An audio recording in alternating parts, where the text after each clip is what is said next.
This program brought to you by Kalyan jewellers, अब Oak Tree Road, न्यू जर्सी में। Lawson Travels, where experience meets excellence. Lakshmi silks, TB Road, Kottayam. Pravasi channel daily news ബുള്ളറ്റിനിലേക്ക് എല്ലാ പ്രേക്ഷകർക്കും സ്വാഗതം. പ്രവാസി ചാനൽ ഇപ്പോൾ എല്ലാ സ്ട്രീമിംഗ് ഡിവൈസുകളിലും ലഭ്യമാണ്. Download media app USA on any of your streaming device or any smart television.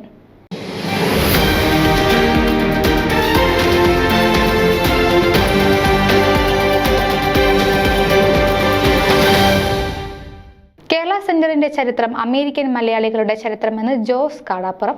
അമേരിക്കയിലെ പ്രവാസ ജീവിതത്തിന്റെ വെള്ളി വെളിച്ചമായി പ്രശോഭിക്കുന്ന കേരള സെന്ററിന്റെ ചരിത്രം പുസ്തക രൂപത്തിൽ ഇറങ്ങി എന്നുള്ളത് ചെറിയ കാര്യമല്ല. 2024 ധന്യമായ ഒരു വർഷമായി മാറിയത് ഈ പുസ്തകം കയ്യിൽ കിട്ടിയത് കൊണ്ട് കൂടിയാണ്. കേരള സെന്റർ രൂപീകരണത്തിൽ അനുഭവിച്ച ദുരിതങ്ങൾ ഒരു പോരാട്ടത്തിന്റെയും അതിജീവനത്തിന്റെയും അനുഭവ കഥയാണ്.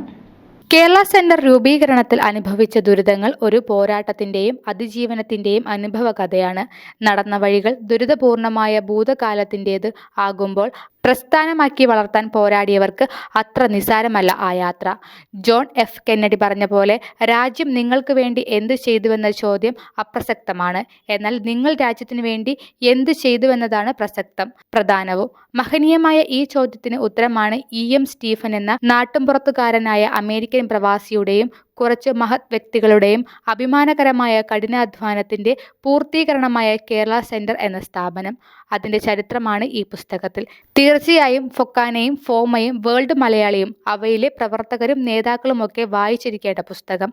പ്രവാസി മലയാളി കവി ജോസ് ചെരിപ്പുറത്തിന്റെ ഭാഷയിൽ പറഞ്ഞാൽ, ഇനി അമേരിക്കൻ സ്ഥാപനങ്ങളുടെ അടുക്കളപ്പുറത്ത് ഓച്ചാനിച്ചു നിൽക്കേണ്ട ഗതികേട് നമുക്കുണ്ടാവില്ല. അവരുടെ കുത്തുവാക്കുകൾ കേട്ട് വ്യാകുലപ്പെടേണ്ടി വരില്ല. എല്ലാ മലയാളികൾക്കും ജാതിഭേദമന്യേ കയറി ചെല്ലാവുന്ന സ്ഥാപനമാണ് കേരള സെന്റർ. മറ്റൊരു കവി പീറ്റർ നീണ്ടൂർ സെന്റർ പുരാണം എന്ന പേരിൽ വില്ലടിച്ചാൻ പാട്ടുണ്ടാക്കി. കേരള മണ്ണിൽ നിന്നിങ്ങ് കുടികേറി കേര സംസ്കാരം നിലനിർത്താൻ കേരള മക്കൾ ചിലർ കൂടി ചിന്തിച്ചു. കേരള സെന്റർ പടുതുയർത്തി. മലയാളികളുടെ സംസ്കാരവും ഭാഷയും നിലനിർത്താൻ സർഗവേദിയും മനോഹർ തോമസും അടങ്ങുന്ന ഭാഷാ സ്നേഹികൾ കേരള സെന്ററിനൊപ്പം നടന്നു. ഇതെല്ലാം ഈ പുസ്തകത്തിലുണ്ട്. പ്രമാണിമാർക്ക് ഓച്ചാനിച്ചു നിൽക്കാതെ, പള്ളി കൃഷിക്കാരുടെ പുരയിടത്തിൽ കൊണ്ടുപോയി കൃഷി ഇറക്കാതെ കേരള സെന്ററും പോരാളി സ്റ്റീഫനും ജനാധിപത്യത്തെയും മതനിരപേക്ഷയെയും മുറുകെ പിടിച്ച് കേരള സെന്റർ എന്ന സ്ഥാപനത്തെ 2024 എത്തിച്ച കാഴ്ചയ്ക്ക് ന്യൂയോർക്ക് മലയാളികൾ ദൃക്സാക്ഷികളാണ്. വട്ടമിട്ട് പറന്ന ക്ഷുദ്രശക്തികളിൽ നിന്ന് കേരള സെന്ററിനെ രക്ഷിച്ച് പൊതുസമ്മേളനത്തിന് നൽകിയെന്നതാണ് സ്റ്റീഫനും കുടുംബവും സുഹൃത്തുക്കളും ചെയ്ത നന്മ. സെന്ററിനെയും സ്റ്റീഫനെയും RS വഴിയും ഇമിഗ്രേഷൻ ഡിപ്പാർട്ട്മെന്റിൽ പരാതി കൊടുത്തും ഒറ്റപ്പെടുത്തുവാനും അങ്ങനെ പീഡിപ്പിക്കുവാനും ചിലർ ശ്രമിച്ച കഥയുണ്ട്. ഇന്ന് ന്യൂയോർക്ക് സ്റ്റേറ്റ് കേരള സെന്ററിന് സഹായം പലകുറി കമ്മ്യൂണിറ്റി സർവീസിനും ചിട്ടയായ എത്നിക് കമ്മ്യൂണിറ്റി വർക്കിനും നൽകി കഴിഞ്ഞു. ഇന്ന് ന്യൂയോർക്ക് സ്റ്റേറ്റ് കേരള സെന്ററിന് സഹായം പലകുറി കമ്മ്യൂണിറ്റി സർവീസിനും ചിട്ടയായ എത്നിക് കമ്മ്യൂണിറ്റി വർക്കിനും നൽകി കഴിഞ്ഞു. ഇപ്പോൾ 3 തവണയായി കേരള സെന്റർ ഡയറക്ടർ ബോർഡ് മെമ്പറാണ് ഈ എളിയവൻ. സ്റ്റീഫനും ഭാര്യ ചിന്നമ്മയും തമ്പി തലപ്പള്ളിയും ഒക്കെ ചെയ്ത സേവനം നോക്കുമ്പോൾ ഞാൻ ഒന്നും ചെയ്തിട്ടില്ല. എന്നാൽ കഴിഞ്ഞ 20 വർഷമായി കൈരളി TV മടിക്കാതെ കേരള സെന്ററിന്റെ പ്രവർത്തനങ്ങൾ ജനങ്ങളിൽ എത്തിച്ചു.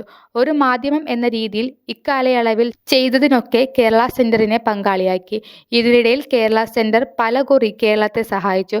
1824 ഫെയർഫാക്സ് സ്ട്രീറ്റ് അമേരിക്കൻ മലയാളികളുടെ കുടിയേറ്റ ചരിത്രത്തിന്റെ നാഴികക്കല്ലാണെന്ന് പുതിയ സാരഥി അലക്സ് എസ്തബാന്റെ നേതൃത്വത്തിൽ കടമ്പകൾ കടന്ന് വിജയത്തിൽ എത്തി നിൽക്കുന്നു.